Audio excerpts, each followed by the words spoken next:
çalakvanım ez.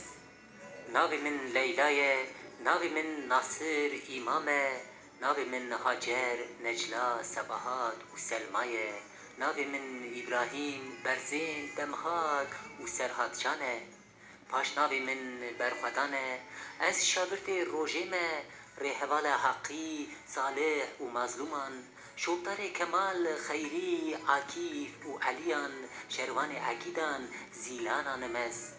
Xewnên min bi hêsirên dayîkan, bi xwedana azadîxwazan û bi xwîna pakrewanan şilin.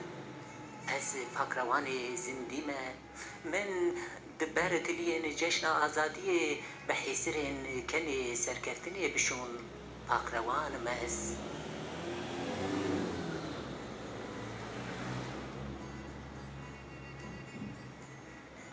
Bi gencîneyên rojê, bi delaliya awirên wî û bi xweşikbûna xewnişên wî hatime pêçan.